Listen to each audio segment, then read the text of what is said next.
بسم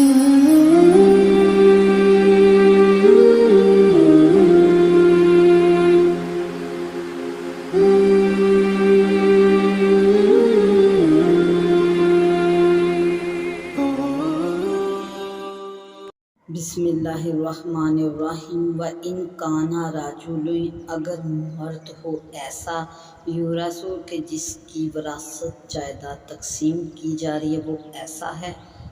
کلالتاً کلالہ یعنی کہ نہ تو اس کے اولاد ہے اور نہ ہی اس کا ماں باپ، او امرأۃ یا عورت، اگر مرد یا عورت ایسے ہیں جن کی جائیداد تقسیم کی جا رہی ہے کہ نہ ان کے اولاد ہے اور نہ ماں باپ، وَلَهُ أَخٌ أَوْ أُخْتٌ اور اس کے بھائی ہے اور بہن ہے، فَلِكُلِّ وَاحِدٍ مِّنْهُمَا السُّدُسُ تو ان دونوں میں سے ہر ایک کے لیے چھٹا حصہ ہے، فَإِن كَانُوا أَكْثَرَ مِنْ ذَلِكَ اور اگر ایک بہن اور بھائی سے زیادہ بہن بھائی ہوں تو سب پھر فَهُمْ شُرَكَاءُ فِي الثُّلُثِ تو وہ سب کے سب تہائی میں شریک ہیں، من بعد وصیت یوصی بعد اس وصیت کے جو وہ کر گیا ہے، بہا او دین یا دین نکال کر، غیر مضارٍ بغیر کسی کو نقصان پہنچائے، وصیۃ من اللہ یہ اللہ تعالیٰ کا ارشاد پاک ہے، یہ اللہ تعالیٰ کی طرف سے حکم ہے، واللہ علیم حلیم اور اللہ تعالیٰ علم والے اور حلم والے ہیں، تلک حدود اللہ یہ اللہ کی حدیں ہیں، ومن یطیع اللہ اور جو کوئی اطاعت کرے گا اللہ کی حدوں کی، ورسولہ اور اس کے رسول کی اطاعت کرے گا، یدخلہ داخل کیا جائے گا وہ اللہ کی طرف سے جنات باغوں میں، تجری چلتی ہیں بہتی ہیں، من تحت الانہار جس کے نیچے سے نہریں رواں ہیں نہریں بہتی ہیں، خالدین فیہا ہمیشہ رہیں گے ان میں، وذالک الفوز العظیم اور یہ بہت بڑی کامیابی ہے، یورث کلالتاً او امرأۃ اللہ رب العزت نے جب اولاد والوں کی جائیداد کی تقسیم کے متعلق حکم ارشاد فرمائے کہ اگر بیٹیاں ہوں تو جائیداد کیسے تقسیم ہوگی، اگر بیٹے اور بیٹیاں دونوں ہوں تو پھر کیسے تقسیم ہوگی،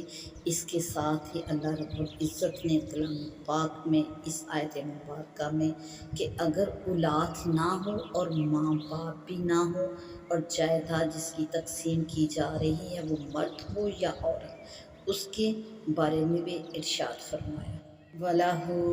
أَخٌ أَوْ أُخْتٌ فَلِكُلِّ وَاحِدٍ مِّنْهُمَا السُّدُسُ کہ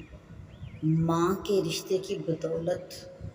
یہ رشتے مستحق ہوئے ہیں جائیداد کے، اور ماں تہائی سے زیادہ نہیں پاتی، اس لیے ان میں مرد کا حصہ عورت سے زیادہ نہیں کہ اگرچہ بہن ہو یا بھائی وہ دونوں چھٹا حصہ پائیں گے، غیر مضارٍ وصیۃ من اللہ میت اپنے وارثوں کو تہائی سے زیادہ وصیت کر کے یا کسی وارث کے حق میں وصیت کر کے، مسائل فرائض وارث کئی قسم کے ہیں، اصحاب فرائض یہ وہ لوگ ہیں جن کے لیے حصے مقرر ہیں، مثلاً بیٹی ایک ہو تو آدھے مال کی مالک ہے، زیادہ ہوں تو سب کے لیے 2/3، پوتی اور پرپوتی اور اس سے نیچے کی ہر پوتی، اگر میت کے اولاد نہ ہو تو بیٹی کے حکم ہیں، اگر میت نے ایک بیٹی چھوڑی ہو تو یہ اس کے ساتھ چھٹا پائے گی، اور اگر میت نے بیٹا چھوڑا تو ساقط ہو جائے گی کچھ نہ پائے گی، اور اگر میت نے 2 بیٹیاں چھوڑی تو بھی پوتی ساقط ہوگی، لیکن اگر اس کے ساتھ یا اس کے نیچے درجے میں کوئی لڑکا ہوگا تو اس کو عصبہ بنا دے گا یعنی حصے دار بنا دے گا، سگی بہن میت کے بیٹا یا پوتا نہ چھوڑنے کی صورت میں بیٹیوں کے حکم میں شامل ہو جاتی ہیں، اخلاقی بہنیں جو باپ میں شریک ہوں اور ان کی مائیں علیحدہ علیحدہ ہوں وہ حقیقی بہنوں کے نہ ہونے کی صورت میں ان کی مثل ہے، اور دونوں قسم کی بہنیں یعنی علاقائی اور حقیقی میت کی بیٹی یا پوتی کے ساتھ اسبہ ہو جاتی ہیں۔ تلک حدود اللہ، یہ اللہ تعالیٰ کی طرف سے مقرر کردہ حدیں احکامات ہیں، اور جو کوئی اللہ اور اس کے رسول کی اطاعت کرے گا، ان کا حکم مانے گا، تو رب کائنات اسے روز قیامت ان باغات میں داخل فرمائیں گے جن کے نیچے سے نہریں رواں ہیں، اور یہ زندگی کی حقیقی کامیابی ہے۔